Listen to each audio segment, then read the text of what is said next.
na série de meditações no livro de Lamentações, na oportunidade, na liberdade que Deus tem nos possibilitado. Então, mantenha a sua Bíblia aberta nesse momento e medite conosco, que Deus nos fale aos corações, que Ele aplique a sua palavra em nosso coração nesse momento.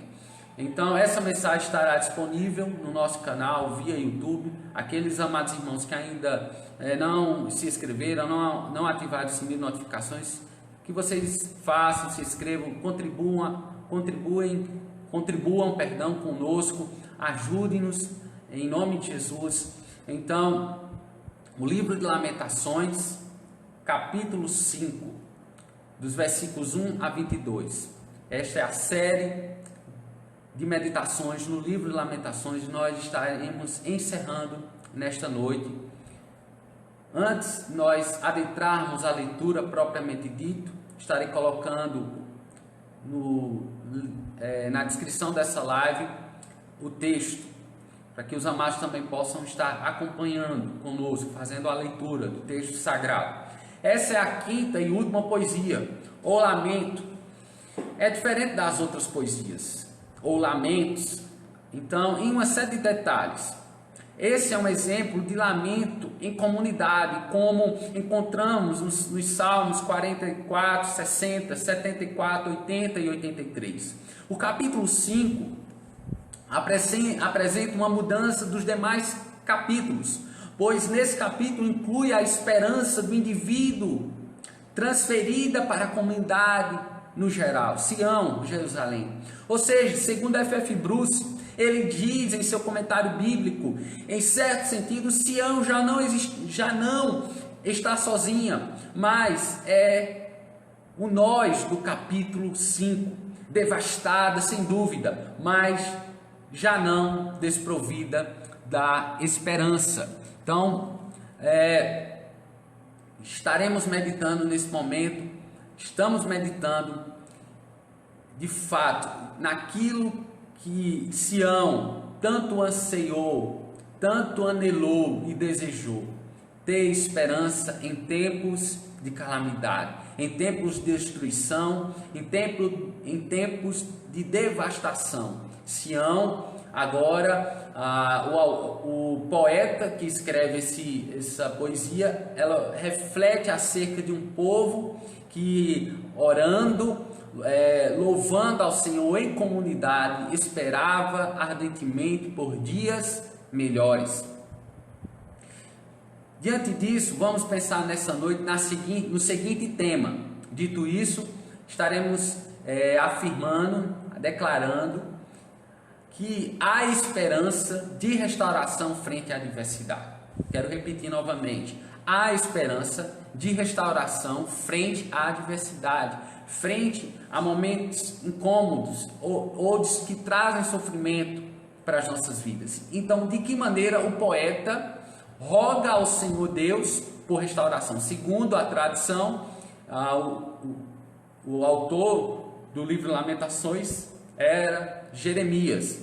Nós entendemos, numa leitura mais apurada e estudando alguns estudiosos, que nós não podemos ter um autor único para o livro Lamentações, mas autores, devido ao estilo literário que as poesias foram escritas. Então, dizemos que o autor é desconhecido. Então, entendemos que aqui o poeta, ele de fato traz esperança por meio de uma futura restauração frente à adversidade. Então, ele roga ao Senhor por restauração. Em primeiro lugar, arrependendo-se dos seus pecados e dos pecados de Sião, dos versículos 1 ao 18. Em segundo lugar e último, clamando pela misericórdia do Senhor Deus. Nesse momento eu peço a você que curva a sua cabeça onde você está e ore comigo, pedindo ao Senhor que venha de fato trazer aprendizado para as nossas vidas nesse momento, fazendo com que nós venhamos entender e compreender o texto sagrado e da melhor maneira possível, segundo a vontade do Senhor. Então, curva a sua cabeça nesse momento, peça ao Senhor. Em nome de Jesus, Pai, nós te pedimos, Senhor Deus, que o Senhor nos fale por meio do texto sagrado, a fim de nos edificar, consolar, confrontar a fé que o Senhor nos deu, admoestar, nos ensinar, nos instruir, trazer à memória o que nos pode nos dar esperança, o retorno glorioso do nosso Cristo, a ardente expectativa da sua segunda vinda. Vem sobre nós e nos conforma à imagem do teu Filho Jesus Cristo. Amém, amém, graças a Deus. Meus amados irmãos, arrependendo-se dos seus pecados e dos pecados da nação.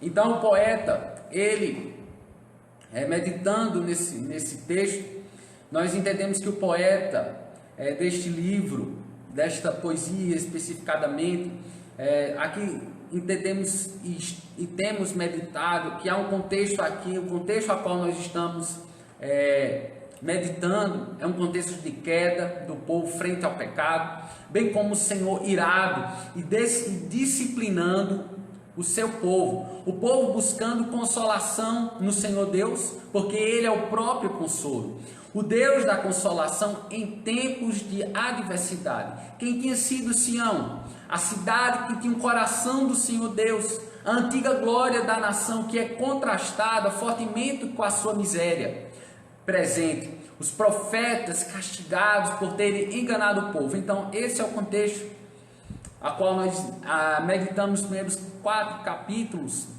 deste livro. O 5º capítulo agora, vamos ler nesse momento o texto. Eu peço que você acompanhe comigo, estarei colocando o texto agora na descrição da live. Peço que você continue com a sua Bíblia aberta, os que assim o fizeram.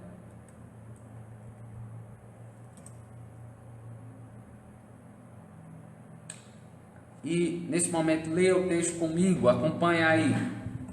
Lamentações, capítulo 5, dos versículos inicialmente, a primeira parte dos versículos 1 a 18. Lembra-te, Senhor, do que tem acontecido conosco. Olha e vê a nossa desgraça.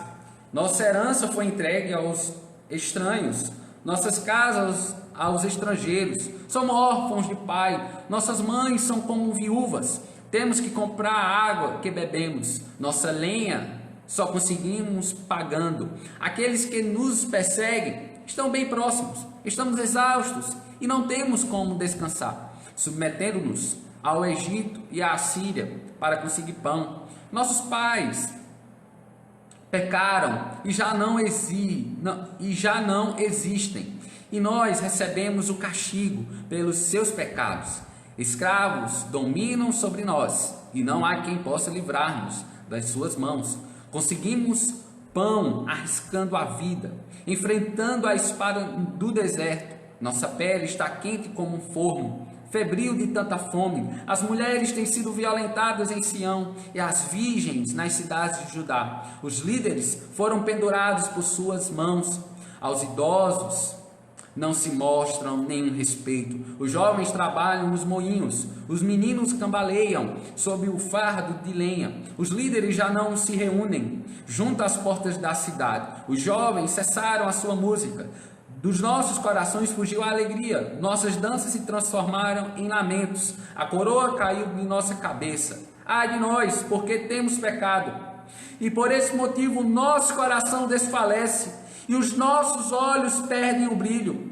Tudo porque o monte Sião está deserto, e os charcais perambulam por ele. Vejam o contexto. O contexto é desesperador. O contexto, de fato, traz, de fato, um povo frente ao seu pecado, um povo frente ao seu erro, frente àquilo que, de fato, eles estavam praticando, segundo a sua consciência pecaminosa, e desagradando o Deus pactual, o Deus do antigo concerto, da antiga aliança. Então, O povo buscando consolação no Senhor, porque Ele é o próprio consolo, o Deus da consolação em tempos de adversidade.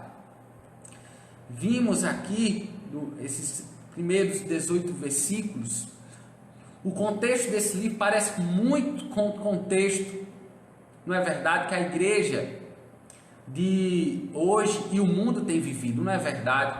O contexto é muito parecido. O contexto que os homens são perversos, são zombadores, escarnecedores da verdade de Deus. Um contexto em que os homens são amantes de si, amam a si próprios, e a propaganda na mídia, o que tem sido ventilado na mídia é o amor a si mesmo, indo de encontro ou contra o mandamento do Senhor Deus, por meio da pessoa de Jesus Cristo. Isso é uma leitura neotestamentária, que é amar a Deus sobre todas as coisas e ao nosso próximo como a nós mesmos. Então, é muito parecido o contexto o qual a igreja pós-moderna está colocada ou está posta. O contexto de correção e disciplina da parte do Senhor sobre sua igreja e juízo sobre homens ímpios desse mundo. Percebam o versículo 3. Por exemplo, os órfãos e as viúvas refletindo a mesma situação do capítulo 1 após a destruição da cidade. O governo babilônico cruel levantado pelo próprio Deus, estabelecido como agente disciplinador de Deus sobre o povo da antiga aliança. O povo ficando exausto e sem descanso. Vemos o poeta lamentando por seus pecados e os pecados de Sião.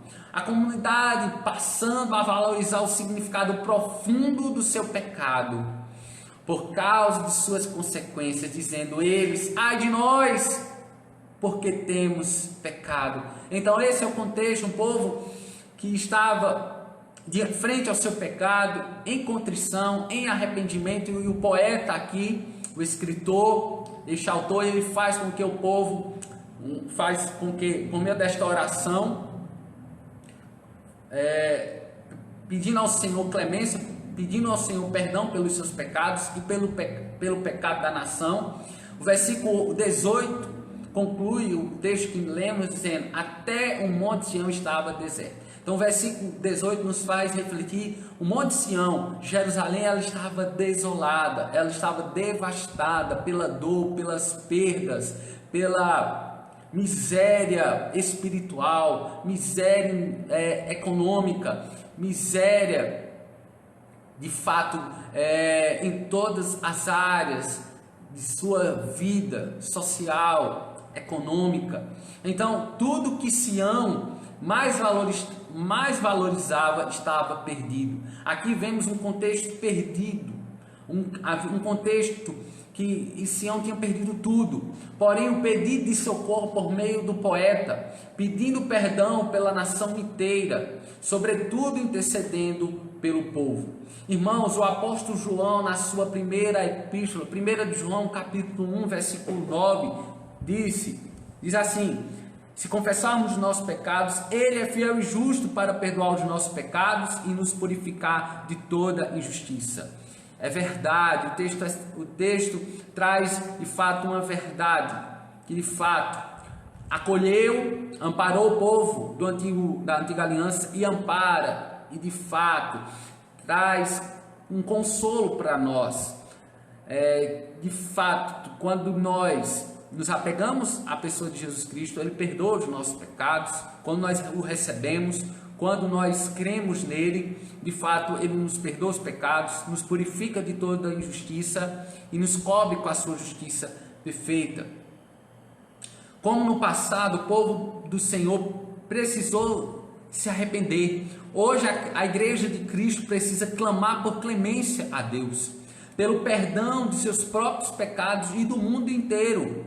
Como bem disse o pastor Augustus Nicodemos, ele disse: não sabíamos os propósitos particulares de Deus com essa pandemia, somente aqueles que Ele revelou nas Escrituras, como disciplina para a igreja e juízo temporal sobre o mundo. Sabemos que não há inocentes entre a raça humana e que, portanto, Deus não está cometendo injustiça alguma, ainda que desconheçamos os seus desígnios. Perfeita.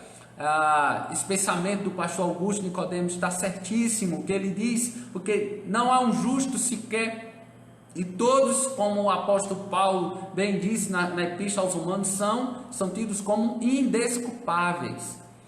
O Senhor deu uma ordem no Éden a Adão: de toda árvore que há no jardim do Éden você pode comer, tanto ele quanto Eva, mas a árvore do conhecimento do bem e do mal que se encontra no meio dos jardins, se você a comer do fruto proibido, certamente você irá morrer. E ele comeu aquele fruto proibido, Eva deu a Adão, e eles puderam estar usufruindo daquele fruto, trazendo maldição sobre a terra, a maldição que foi derramada na terra pelo pecado de desobediência. Então esse pecado nós herdamos quando nós nascemos, quando a nossa mãe nos concebe, melhor dizendo, nós herdamos esse pecado adâmico, e só há uma vacina, um antídoto, só há uma cura e uma restauração por meio de Jesus Cristo. Então há somente salvação em meio à perdição, a um contexto de destruição e devastidão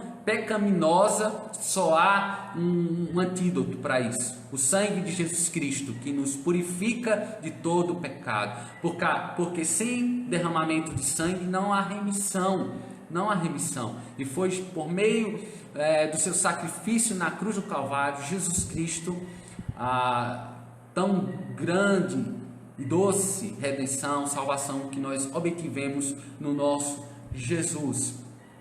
Irmãos, somente Deus pode nos libertar do pecado. Sem o Senhor não há conforto ou esperança para o futuro, por causa da morte de Cristo em nosso lugar, nossa promessa de retorno, temos a esperança viva e de um maravilhoso amanhã. Estamos meditando o seguinte tema, irmãos: a esperança de restauração frente à adversidade. De que maneira o poeta roga ao Senhor Deus por restauração? Em primeiro lugar, vimos: arrependendo dos seus pecados e dos pecados de Sião, dos versículos 1 a 18, já fizemos a leitura inicial. E em segundo lugar e último, clamando pela misericórdia do Senhor Deus, dos versículos 19 a 22. Apesar de Israel estar sob disciplina por seus pecados, o Senhor Deus permanece governando soberanamente, com amor o seu povo e sobre todos os homens ímpios. Então ele governa soberanamente com amor leal ao seu povo, não é verdade? E ele governa sobre os homens ímpios, perversos, de fato, derramando juízo sobre eles, a sua ira, o seu furor. Nós diferentemente desses homens que são céticos, que de fato são alheios em seu entendimento obscuro, pelo pecado, na irracionalidade dos seus pecados, de fato não temem ao Senhor, estes estão sob juízo. Nós estamos nos braços de Deus Pai, sendo disciplinados e corrigidos por meio desta pandemia. Graças a Deus, pois Deus é um Deus amoroso e generoso para conosco, e é nosso Pai, e todo Pai que ama seu filho, a este também o disciplina. Então, só restou o poeta clamar pela misericórdia do Senhor, que é rico em misericórdia. Só resta isso também a nós fazermos, clamarmos ao Senhor frente às adversidades e o caos de saúde pública, econômica, social, religiosa e política a qual nós vivemos atualmente. Vamos ler a segunda parte da poesia, que diz: Tu, Senhor, reinas para sempre. Tu, Senhor, reinas para sempre. O versículo 19, acompanhe comigo. Tu, Senhor, reinas para sempre, teu trono permanece de geração em geração. Por que motivo então te esquecerias de nós? Por que haverias de desampararmos por tanto tempo? Restaura-nos para ti, Senhor.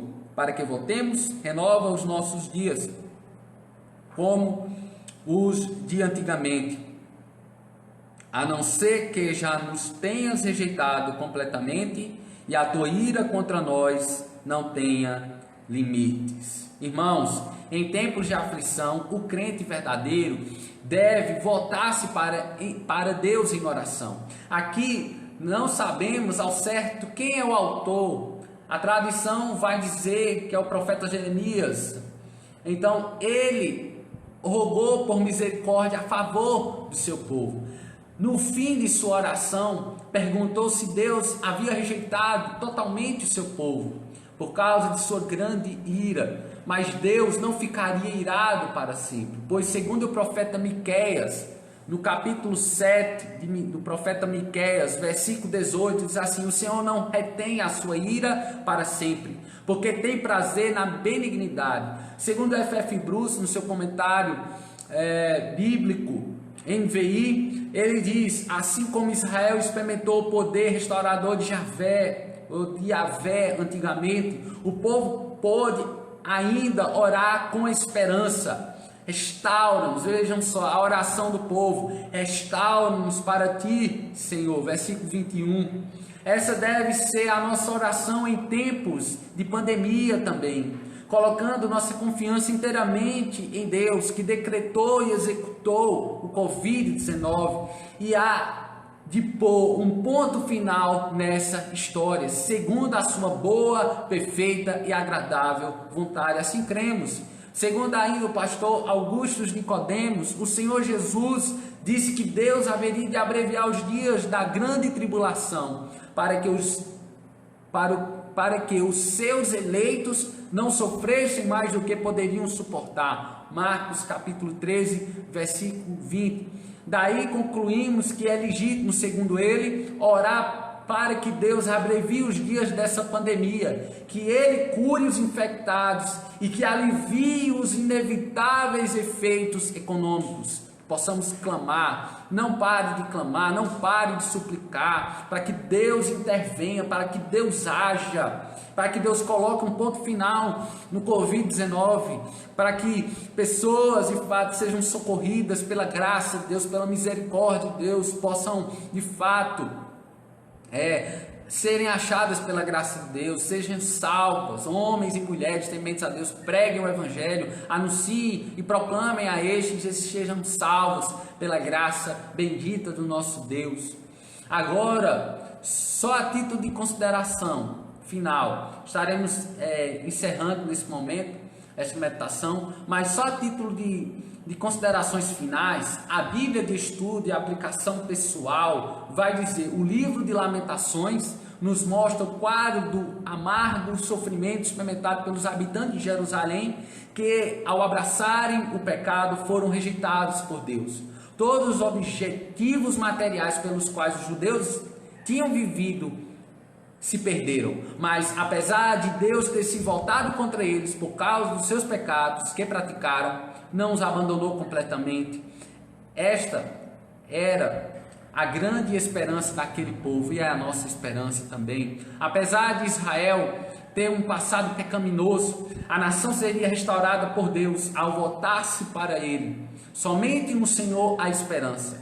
Deste modo, nossa aflição deve aproximar-nos de Deus, do Senhor Deus. Amém, irmãos? Que Deus abençoe grandemente a cada um de vocês, que Ele aplique a sua palavra em seus corações. E ore comigo nesse momento, peça pela clemência, por misericórdia, por compaixão do Senhor, bendito e soberano das nações. Clame ao Senhor juntamente comigo nesse momento. Curve a sua cabeça e ore. Louvado seja o teu santo nome, Senhor Deus. Bendito seja o teu santo nome, Senhor Deus. Nós te louvamos porque tu és soberano, porque o teu reino é eterno e é de geração a geração. Tu és grande, Senhor Deus. Tu és onipotente, Senhor Deus. Tu és onipresente, Senhor Deus. Tu és onipresente, onisciente. Vem sobre